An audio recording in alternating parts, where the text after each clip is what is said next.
Quelle est la différence entre une couronne et une facette?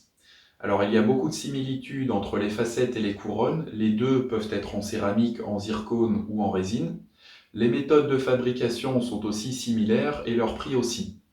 La différence est qu'une couronne recouvre entièrement la dent et cela nécessite alors de tailler la dent en pointe, alors qu'une facette peut être très fine et nécessite de poncer la dent seulement en surface.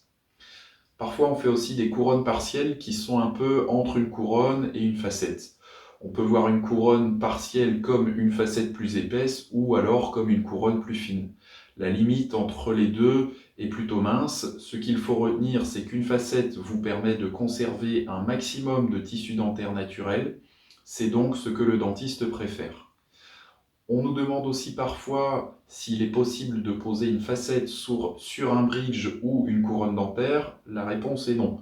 Dans ce cas, on va plutôt remplacer la couronne ou le bridge en apportant les modifications voulues pour l'esthétique sur le nouveau bridge ou la nouvelle couronne. Un piège à éviter concernant les facettes est que certains patients pensant recevoir des facettes reçoivent parfois en fait des couronnes partielles, voire carrément des couronnes. Le souci est que cela oblige le dentiste à tailler les dents en pointe et vous perdez alors beaucoup plus de tissu dentaire naturel que si vous aviez eu des facettes dentaires.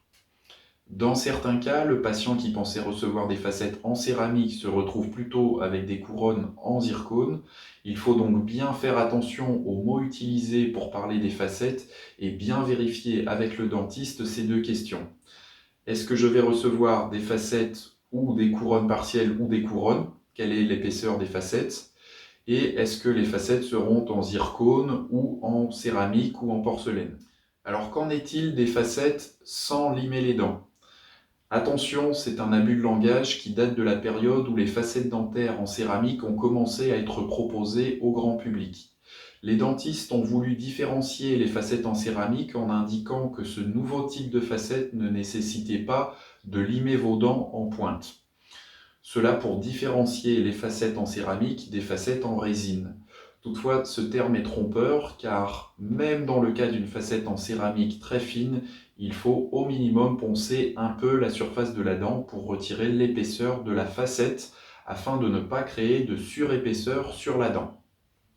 L'épaisseur minimale d'une facette en céramique est de 0,1 mm, c'est-à-dire l'épaisseur d'une feuille de papier. Et même avec cette épaisseur, on doit retirer 0,1 mm d'épaisseur à votre dent. Dans certains cas, les facettes peuvent faire 0,3 ou 0,4 mm, épaisseur de 3 à 4 feuilles de papier, voire plus s'il y a un défaut d'alignement à compenser, comme par exemple une dent légèrement en retrait qu'on avance artificiellement grâce à une facette plus épaisse. Ce qu'il faut retenir est le fait qu'on doit toujours au moins poncer un peu la dent.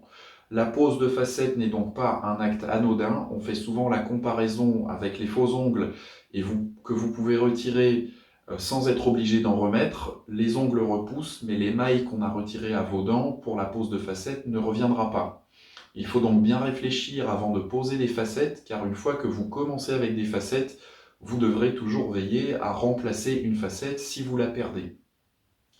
Alors ce sujet évoque aussi la durée de vie des facettes, et la durée de vie d'une facette est généralement de 12 à 15 ans. Statistiquement, les facettes en céramique Emax ont un taux de survie de 96% après 10 ans et en moyenne 90% après 12 ans.